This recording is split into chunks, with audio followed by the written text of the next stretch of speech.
most likely separated from some distant Pluto-like object in another star system.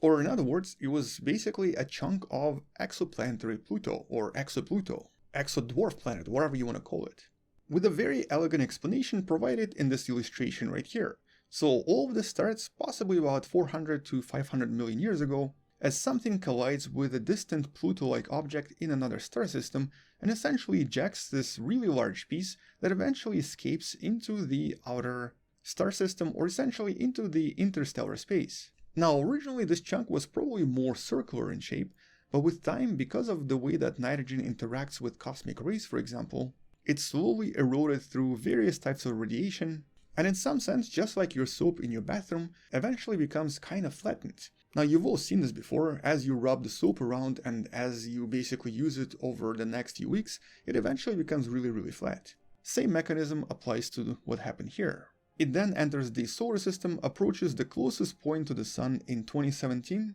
and then eventually makes its way out of the solar system, and just a few months later we're able to see it with a telescope. And those deviations from the orbit were very likely caused by the evaporation of nitrogen ice from the surface. And it just so happens that, well, as nitrogen evaporates, it doesn't actually produce any kind of tails at all. We would not really be seeing this anywhere. And on top of this, because this was a chunk of ice from another dwarf planet, the implication here is that it was probably also a lot more reflective, and thus the object was probably much smaller than we initially assumed. And by being so much smaller, the amount of emissions coming from the object were able to deviate its orbit a lot more than initially predicted. And so by being a reflective chunk of ice, and by also emitting a lot of nitrogen in the process, a lot of the observations of the orbital changes can be easily explained and are easily explained in this particular paper. As a matter of fact, this explanation seems to provide the exact match to everything we've seen so far. Even the reflectivity of this object was very similar to the reflectivity we usually detect on objects like Pluto and Triton. So in other words, it was definitely a chunk of a dwarf planet or some sort of an object from another star system, but from the same region where we usually discover dwarf planets. And the object itself probably came from a relatively young star system that was still being developed, something that, just like the solar system in the beginning, experienced a lot of different collisions, which is why this object was probably released in the first place. Which of course also confirms that, well, it seems other star systems also have their own dwarf planets that are probably made of the same stuff as Pluto, Triton, and a lot of dwarf planets in the solar system. But with recent estimates suggesting that approximately 7 such objects should be passing through the solar system every single year, we now have a great opportunity to possibly discover another one of these objects and study it in a lot more detail before it disappears once again. And despite all of the other assumptions and controversy that this object created, it still is one of the most interesting discoveries of the last decade, and is definitely one of those discoveries that a lot of scientists will be talking about years to come. But probably not because of this. Definitely because of what's in these 2 papers that you can find in the description below. But unfortunately for now, that's kind of all we know. Although for me personally, this explanation is more than enough. It provides all of the necessary answers and provides all of the explanations to everything that was seen in this unusual object. Once we discover something else out there, specifically once we find another one of these objects, I'll make sure to follow this up with another video. Until then, as someone once said, keep your mind open, but not so open that your brain falls out. And, well, stay wonderful. I'll see you tomorrow. Come back tomorrow to learn something else. Maybe subscribe, maybe share this with someone who loves to learn about space and sciences, and maybe support this channel on Patreon by joining the channel membership or by buying the Wonderful Person t-shirt.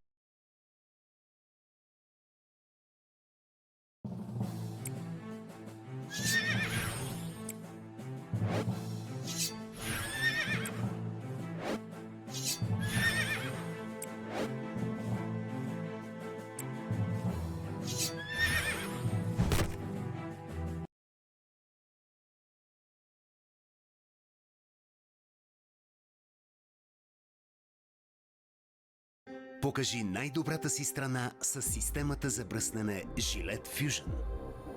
Hello wonderful person, this is Anton, and today we're going to be talking about new discoveries about our beautiful blue planet. And one of the major discoveries coming from the study you can find in the description is actually in regards to the levels of water on our planet. It seems that back in the days, the planet might have actually looked like this. And here we're talking about Earth being a water world. Something that we believe exists in other star systems, but something that we didn't really think was possible here on the planet. But the evidence from the study is actually really strong. But first of all, it's also important to understand that the water levels always change with time, mostly due to climatic conditions and due to various weather effects that do occur on the planet. Here's for example how the levels changed in the last 500 million years or so, with the levels being really high about 100 million years ago, and possibly even being higher about 400 to 450 million years ago. Although some studies obviously have slightly different results. But what all studies agree with is that the levels of water or the levels of oceans on Earth do change with time based on the climatic conditions. One of the better examples here is of course during the ice ages, the levels were about 120 meters below the levels today, mostly because a lot of the water was trapped right here as a very large ice shelf that essentially covered a very large part of the planet, thus lowering the oceans and also allowing certain parts of the planet or certain continents on the planet to be connected. And that's essentially how a lot of animals and even people were able to go from one place to another at least a few thousand years ago.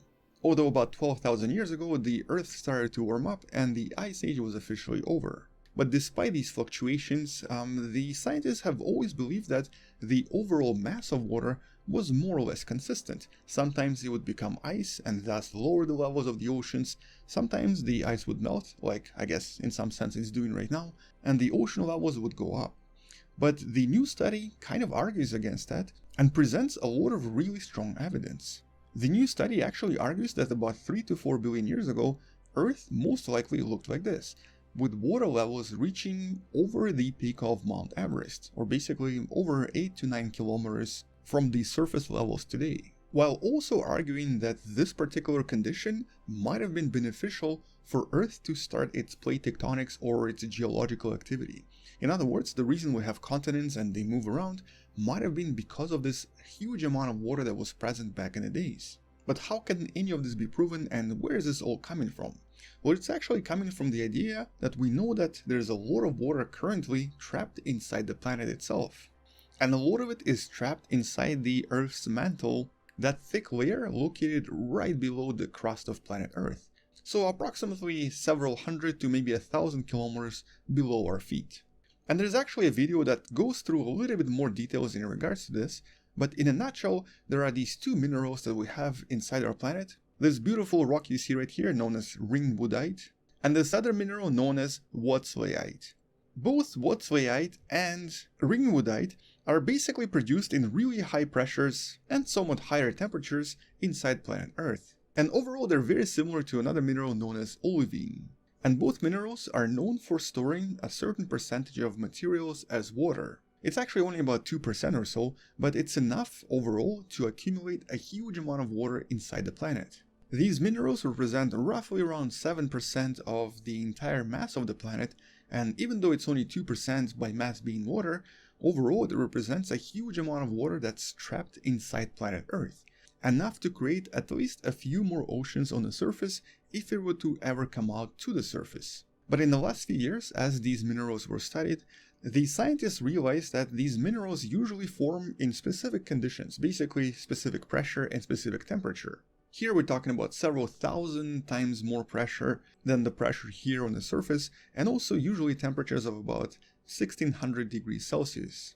However, at higher temperatures, they actually hold much less water. The more temperature there is present, the less water is going to be present inside these minerals, which actually implies that as our planet cools down and as the mantle gets cooler and cooler with time, which is basically what it's been doing for the past few billion years, the water on our planet might actually end up getting trapped inside these minerals and slowly become less and less prominent on the surface of the planet. But this will obviously take a few billion years. Here's the thing though, it also means the opposite. Since the planet was much hotter a few billion years ago, especially after it was just created, and especially during a time about 4 billion years ago, it's a lot more likely that back then the mantle of our planet was much hotter and thus unable to hold so much water inside of it.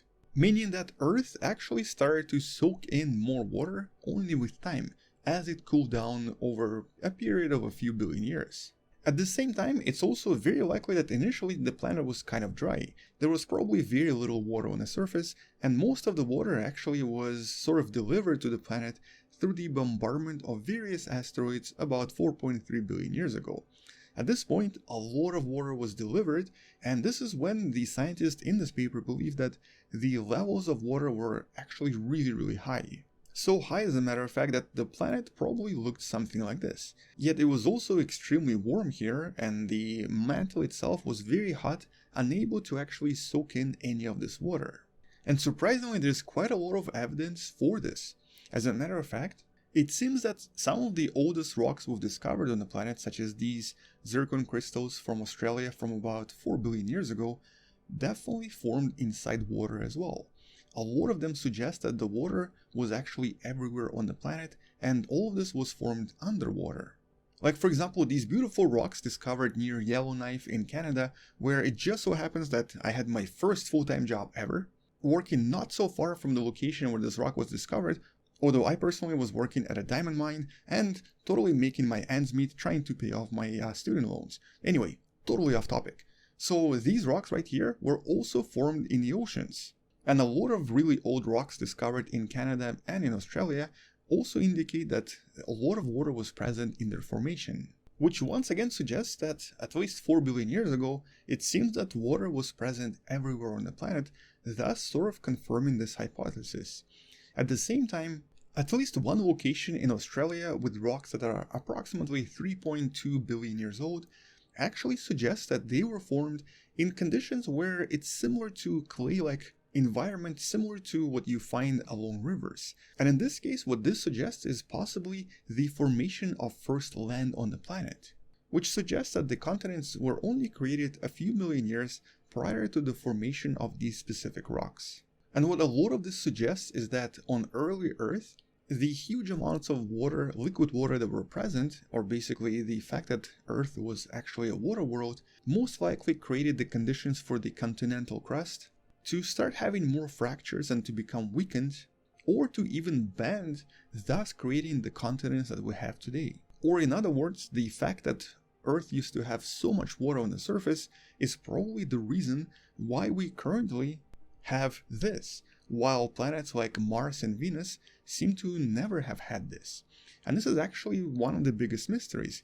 How is it that we seem to have these conditions, these very specific geologic conditions on the planet that don't really exist on other planets? But despite this hypothesis being so good at explaining what may have happened to planet Earth approximately 3 to 4 billion years ago, it actually does create one major problem, the problem for the creation of life on the planet. For example, one of the modern theories suggests that life was probably created either inside the hydrothermal vents or around hydrothermal vents that were formed in depths of different oceans, or possibly near early ponds and early lakes, not so far from dry land that was forming in the beginning. Now, because we know life most likely formed about 3.5 billion years ago, that second theory is already out. If the Earth was a water world, it probably did not have these shallow ponds anywhere. It was just one big ocean. But by being one big ocean, it would also actually make it very difficult for certain nutrients to be concentrated in certain locations such as hydrothermal vents. In other words, the ocean would make all of the nutrients to be kind of diluted and thus prevent the life from forming in certain locations. Or in other words, it just makes it really difficult for scientists to explain how, for example, early life came to be. How is it that early bacteria was able to be created if the oceans were circulating everything and were thus preventing pockets of life from forming? So in other words, it actually does present a few different difficulties. Difficulties in regards to early life formation on the planet, but not difficulties that are going to be impossible to solve. And at the same time, this particular study once again reminds us of how lucky Earth must have gotten in the beginning. So here, had it had more water, or basically if the initial conditions on Earth were even more water-like, it would still be a water world today and thus most likely never have any advanced life on the surface. While by having less water, it would probably eventually lose all of its water and thus become a dry planet similar to Mars. And interestingly, one of the reasons we know so is actually because the study was able to establish the exact parameters for these different minerals for how much water they can store in certain temperatures. And so, for example, by increasing the temperature by about 200 degrees, these minerals will lose about 20 to maybe even 50% of total water present on the inside. And by cooling them down, they will actually start accepting more, thus eventually draining the oceans from the planet in some sense. At least that's what the study implies. Now this will obviously take a few billion years, and by then we'll have a lot of other problems to deal with, but that's kind of what the study implies in terms of the longevity of the oceans. And this of course implies that the oceans on our planet are not permanent, they're going to eventually disappear. But what happens to our planet in the future is actually a topic for a completely different video that I'm going to be covering sometime in the future. And so on that note, make sure to subscribe, share this with someone who loves learning about space and sciences, and, well, maybe support this channel on Patreon by joining the channel membership or by buying the Wonderful Person t-shirt you can find in the description. Either way, thank you so much for watching, I hope you enjoyed this video, and stay wonderful, and as always, bye bye. Tell me, do you hear the voice of Harbinger?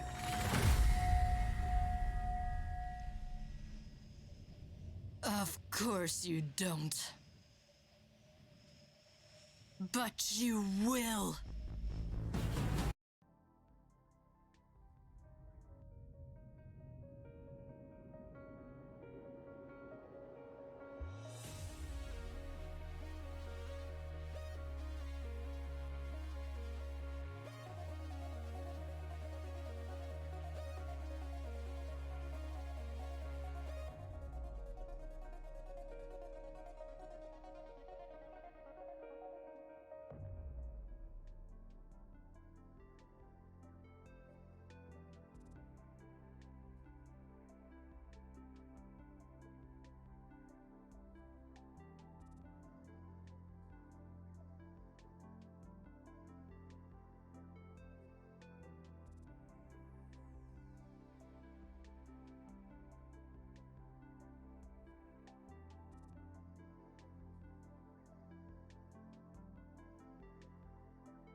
Look at the stars.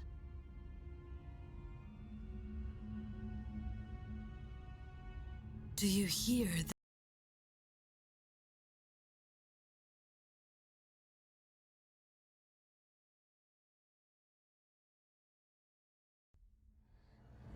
Tell me, do you hear the voice of Harbinger? Hello wonderful person, this is Anton, and today we're going to be talking about this really interesting and somewhat intriguing planet that was discovered back in 2018 and about which we've learned quite a lot in the last few years.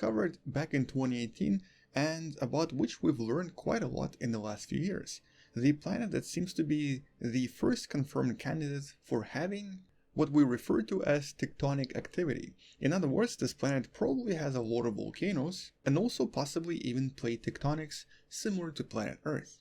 But let's talk a little bit more about this planet and about how the scientists discovered all of this, starting with some of the parameters we know about this planet and what it might sort of resemble. We know that this is a planet that seems to have absolutely no atmosphere or extremely thin atmosphere. It's also extremely dark, possibly similar in color to Mercury, with somewhat dark and non-reflective surface. The temperatures here are also relatively high on one side and super low on the other side. And that's because this planet is, first of all, completely tidally locked to its parent star, which of course suggests that one of the sides is always pointing toward the star and the other side is always on the dark side, with the average temperature right here on the bright side being about 770 degrees Celsius or about 1400 Fahrenheit, with the dark side possibly being close to absolute zero. And with a single orbit here only taking about 11 hours, and with the planet itself being about 1.3 times the size of planet Earth, this is actually a somewhat unusual and somewhat interesting object. It's a terrestrial planet, but it's extremely close to the parent star and thus has very unusual and obviously super extreme conditions on its surface, something that we don't have in the solar system. Now, the best artistic representation of what the surface most likely looks like is right here. And this is of course based on several studies that establish that there's